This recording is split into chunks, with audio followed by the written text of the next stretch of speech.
दी Amazon rain forest. Amazon वर्षावन 7 million किमी 2 के क्षेत्र को कवर करता है और यह पृथ्वी पर सबसे बड़ा वर्षावन है जो 9 से अधिक देशों में फैला हुआ है। Brazil, Colombia, Peru, Venezuela, Ecuador, Bolivia, Guyana, Suriname और फ्रेंच गुयाना। अमेज़न के जंगल का लगभग 60% ब्राजील में है और अन्य 40% पहले से संदर्भित राष्ट्रों के पास है। अमेज़न वर्षावन में अविश्वसनीय रूप से उच्च जैव विविधता है और कई प्रजातियों को अभी तक चित्रित नहीं किया गया है। पौधों और जानवरों की प्रजातियों की मात्रा के आकलन में व्यापक रूप से उतार चढ़ाव होता है। विश्व आदमी जीवन संपत्ति WWF द्वारा एक नए वितरण के अनुसार अमेज़न वर्षावन में लगभग 40,000 पौधों की प्रजातियां, 427 अच्छी तरह से विकसित जीव प्रजातियां, 1294 पक्षी प्रजातियां, 378 प्रकार के सरीसृप, 427 प्रकार के भूमि और जल जीव शामिल है और 3000 प्रकार की मछलियां। ये सबसे कम आंकड़े हैं क्योंकि लगातार नई प्रजातियां मिल रही है। अमेज़न वर्षावन को वर्षा की उच्च डिग्री द्वारा वर्णित किया गया है। इस प्रकार दृश्य लगातार हरा है। अमेज़न वर्षावन को विभिन्न वनस्पति प्रकारों में विभाजित किया जा सकता है। सबसे बड़े हिस्से में लैंड फार्म बेकावुड्स या शुष्क भूमि शामिल है। इस प्रकार का अमेजोनिया टिम्बरलैंड जो अभी तक लोगों से परेशान नहीं है, पेड़ों से अभिभूत है, जो 50 मीटर तक ऊंचा हो सकता है और प्रकाश की अनुपस्थिति के परिणामस्वरूप वुडलैंड फ्लोर की वनस्पति खुली और खुली है।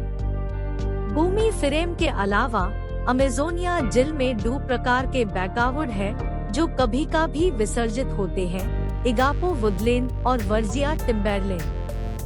इगापो जंगल में गहरे पानी की धाराओं के साथ विकसित होने वाली पौधों की प्रजातियां शामिल होती है, जिनमें हाइउमिक संक्षारक के उच्च समूह होते हैं जो आइसेक आसपास एक विशेष प्रकार की वनस्पति तय कराते हैं।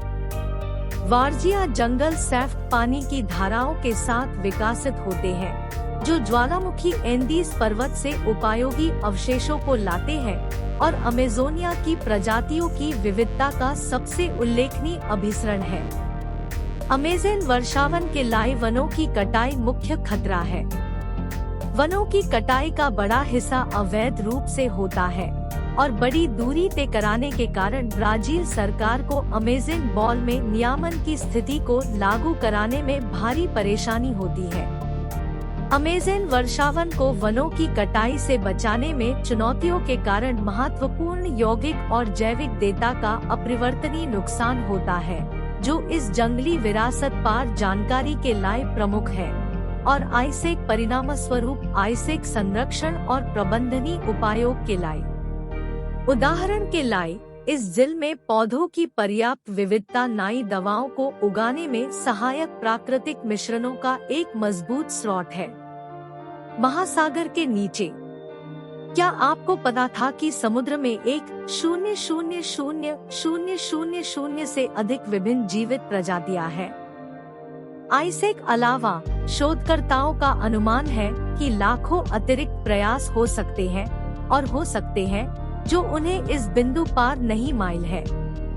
एक पशु प्रकार जीवित प्राणियों का जमावड़ा है, जैसे जेलीफिश या व्हेल। समुद्र में इस ग्रह का सबसे बड़ा जीव ब्लू व्हेल छोटे से जूप्लंक्टन के पास रहता है, जो वास्तव में आइटेन कम जीवों से बना है कि आप उन्हें एक आवर्धक लेंस के बिना नहीं देख सकते हैं। अनगिनत विभिन्न प्रकार के समुद्री जीवों के बारे में पता लगाना आसान बनाने के लिए शोधकर्ताओं ने उन्हें वर्गीकरणों में विभाजित किया है। शार्क और बीम। समुद्र में 450 से अधिक प्रकार के शार्क हैं और उनका आकार 8 क्रोल से लेकर 40 फीट लंबाई तक है। डायनासोर के समय से पहले से ही शार्क आसपास रहे हैं और वे समुद्र के शीर्ष पर अच्छी तरह से स्थापित पीकिंग ऑर्डर है। अविश्वसनीय सैफ्ट शार्क को लोगोन के लिए सबसे जोखिम भरा माना जाता है। असाधारण सैफ्ट शार्क के दांत नुकीले होते हैं, लंबाई में लगभग 12 फीट होते हैं और इसका वजन 3000 पाउंड हो सकता है। बीम्स उदाहरण के लिए स्टिंग्रेज और मांता बीम शार्क से जुड़ हुए हैं। अनेक पास विशाल 3 तरफा पंख है जो उन्हें पानी के माध्यम से ले जाते हैं और शायद समुद्र में सबसे बड़े जीव है। समुद्री अच्छी तरह से विकसित जीव। एक समुद्री अच्छी तरह से विकसित जीवों में डॉल्फिन, व्हेल, ध्रुवी भालू और समुद्री ऊदबिलाव शामिल है। इन प्राणियों की एक महत्वपूर्ण संख्या व्यक्तियों द्वारा प्यार की जाती है और असाधारण रूप से चतुर होने के लिए जानी जाती है। डॉल्फिन स्टैंड कराने के लिए तैयार हो सकती है, उदाहरण के लिए फ्लिप कराना, पूंछ चलना और मनमाना कारी कराना। सबसे बड़ा समुद्री अच्छी तरह से विकसित प्राणी और गृहपाल सबसे बड़ा ज्ञात प्राणी ब्लू व्हेल है। एक वयस्क ब्लू व्हेल आमतौर पर एक बोल कोट तक होती है और उसका वजन लगभग 2700 लोगोन के बराबर होता है।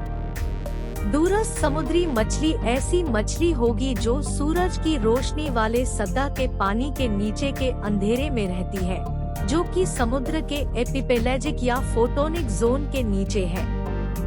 लालटेना फिश एक लंबे शॉट से सबसे व्यापक रूप से मान्यता प्राप्त दूरस्थ समुद्री मछली है। इन्हीं दूरस्थ समुद्री मछलियों में स्पोटलेट फिश, कुकीक्टर शार्क, ब्रिस्लमॉथ, एंगलरा फिश, वेपरा फिश और कुछ प्रकार की इलपॉट शामिल है। महसूस की गई समुद्री प्रजातियों में से लगभग 2% पेल्जिक जलवायु पर कब्जा कर लेती है। इसका तात्पर्य यह है कि वे समुद्र ताल में या समुद्र ताल पार रहने वाले बेंथिक कार्बनिक संस्थाओं के बजाय जल खंड में रहते हैं। दूरस्थ समुद्री जीव आमतौर पर बाथीपेलेजिक 1000 से 4000 मीटर गहरा और रसातली 4000 से 6000 मीटर गहरा क्षेत्रों पर कब्जा कर लेते हैं।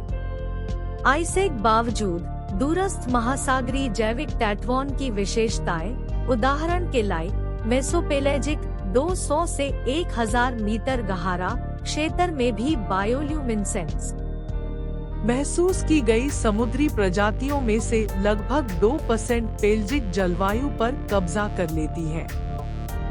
इसका तात्पर्य यह है कि वे समुद्र तल में या समुद्र तल पर रहने वाले बेंथिक कार्बनिक संस्थाओं के बजाय जल खंड में रहते हैं। दूरस्थ समुद्री जीव आमतौर पर बाथीपेलेजिक 1000 से 4000 मीटर गहरा और रसातली 4000 से 6000 मीटर गहरा क्षेत्रों पर कब्जा कर लेते हैं।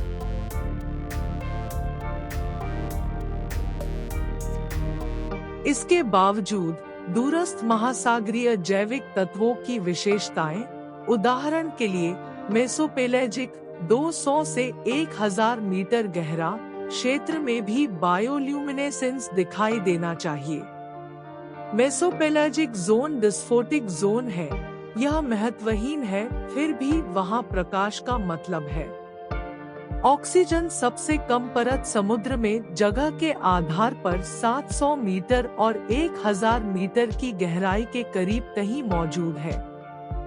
यह क्षेत्र ऐसा भी है जहां पोषक तत्व प्रचुर मात्रा में होते हैं। बाथीपेलेजिक और एबिसोपेलेजिक जोन एफोटिक है, जिसका अर्थ है कि समुद्र के इस क्षेत्र में कोई प्रकाश प्रवेश नहीं करता है। ये क्षेत्र रहने योग्य समुद्री स्थान का लगभग 75% बनाते हैं। एपिपेलेजिक जोन 0 से 200 मीटर वह क्षेत्र है जहां प्रकाश पानी में प्रवेश करता है और प्रकाश संश्लेषण होता है। इसे अन्यथा फोटो जोन कहा जाता है। चूंकि यह आमतौर पर पानी के नीचे 2 या 300 मीटर चौड़ा होता है, सुदूर महासागर समुद्र की मात्रा का लगभग 90% अस्पष्टता में है। दूरस्थ महासागर भी एक अविश्वसनीय रूप से प्रतिकूल जलवायु है, तापमान के साथ जो शायद ही कभी 3 डिग्री सेल्सियस 37 डिग्री फ़ारेनहाइट से अधिक होता है और 1.8 डिग्री सेल्सियस 29 डिग्री फ़ारेनहाइट जितना कम होता है। जलीय वेंट जैविक प्रणालियों को छोड़कर जो 350 डिग्री सेल्सियस से अधिक हो सकता है या 662 डिग्री फ़ारेनहाइट, कम ऑक्सीजन स्तर और तनाव कहीं 20 और 1000 ATM, कहीं 2 और 100 MPa की सीमा में है। जैसे ही एक मछली समुद्र में आगे बढ़ती है, ऊपर के पानी का भारीपन मछली को दबाने के लिए लागू होता है। यह विस्तारित तनाव प्रत्येक 10 मीटर ऊपर से नीचे के लिए लगभग 1 ATM तक जोड़ता है। बाथिपेलाजिक क्षेत्र के निचले हिस्से में एक मछली के लिए यह तनाव लगभग 400 ATM प्रत्येक वर्ग इंच के लिए लगभग 6000 पाउंड तक बढ़ जाता है। दूरस्थ समुद्री जीवों में कोशिका और शारीरिक स्तरों पर विविधताएं होती हैं, जो उन्हें असाधारण तनाव की स्थितियों में उचित बनाने की अनुमति देती है। इन परिवर्तनों के न होने से उन गहराइयों को प्रतिबंधित किया जाता है जिन पर उथले पानी की प्रजातियां काम कर सकती हैं। बाहरी तनाव की बढ़ी हुई डिग्री प्रभावित करती है कि कैसे चयापचय चक्र और जैव रासायनिक प्रतिक्रियाएं जारी रहती हैं। अनगिनत सिंथेटिक प्रतिक्रियाओं का सामंजस्य अंतहीन तनाव से परेशान होता है, जो उन प्रक्रियाओं को बाधित कर सकता है जो मात्रा में विस्तार लाते हैं।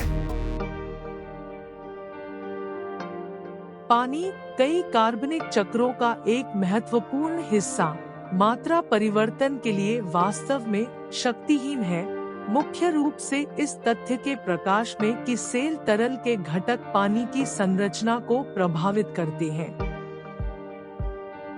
इस तरह एंजाइमेटिक प्रतिक्रियाएं जो जल संघ में तत्काल परिवर्तन करती हैं, वास्तव में ढांचे की मात्रा को बदलती हैं। प्रतिक्रियाओं को उत्प्रेरित करने के लिए जिम्मेदार प्रोटीन को आमतौर पर शक्तिहीन बंधनों द्वारा बरकरार रखा जाता है और अधिकांश भाग के लिए प्रतिक्रियाओं में मात्रा में वृद्धि शामिल होती है। इस परिवर्तन को समायोजित करने के लिए इन परिस्थितियों में प्रतिक्रिया करने के लिए तनाव को सहन करने के लिए दूरस्थ समुद्री मछली के प्रोटीन निर्माण और प्रतिक्रिया मानकों को समायोजित किया गया है। उच्च तनाव की स्थिति में बिलियर सेल फिल्मों में सहजता की कमी का अनुभव होता है।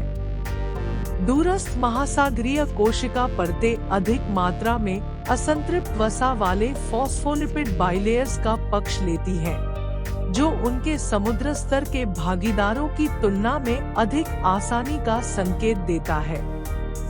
2253 मीटर की गहराई पर डेविडसन सीमाउंट पर रैटेल कोरिफेनोइड सर्मेटस डीप ग्रेनेडियर सुदूर समुद्र की प्रजातियां सतही जीवों के विपरीत एंट्रापी और थैलेपी के कम परिवर्तन दिखाती हैं, क्योंकि एक उच्च तनाव और कम तापमान वाली जलवायु नकारात्मक एंथैल्पी परिवर्तनों का समर्थन करती है और एंट्रोपी संचालित प्रतिक्रियाओं पर निर्भरता कम करती है।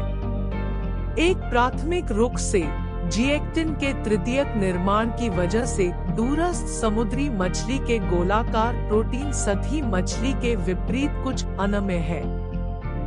जिस तरह से दूरस्थ समुद्री मछली में प्रोटीन मूल रूप से सतही मछली के समान नहीं होते हैं, यह इस धारणा से स्पष्ट है कि दूरस्थ समुद्री मछली की मांसपेशियों की किस्में से एक्टिन बहुत गर्मी सुरक्षित है, एक धारणा जैसा कि सरीसृपों में पाया जाता है। इन प्रोटीनों को मुख्य रूप से प्रोटीन की तृतीयक संरचना में बंधनों के समायोजन से मजबूत किया जाता है, जो गर्म सुरक्षा के उच्च स्तर को भी बढ़ावा देता है। तृतीयक डिजाइन में बांड के समायोजन द्वारा प्रोटीन को मूल रूप से तनाव का विरोध करने के लिए प्रबलित किया जाता है।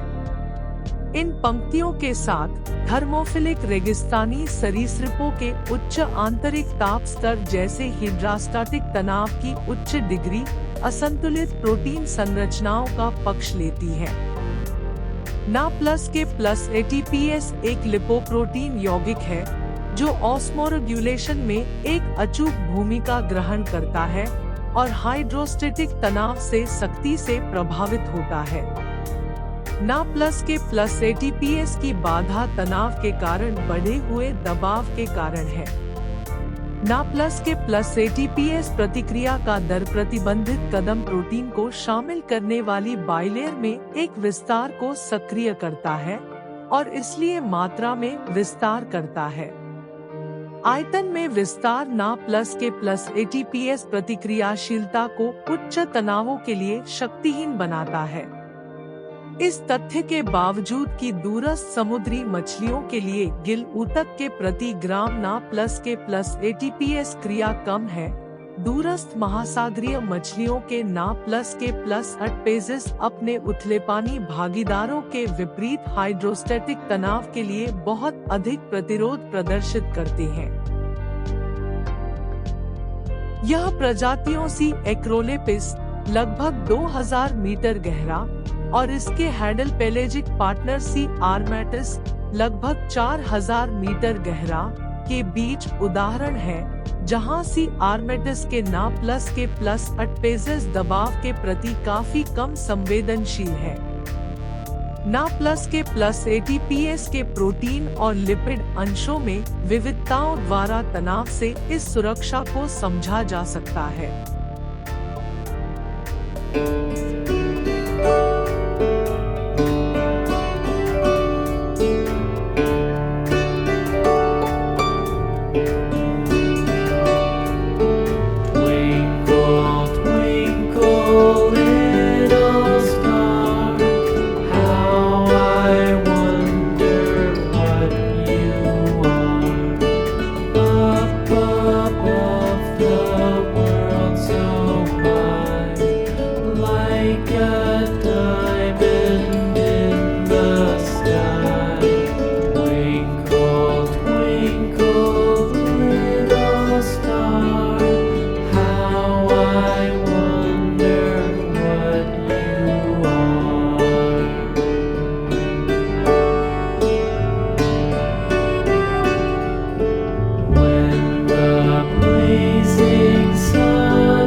Oh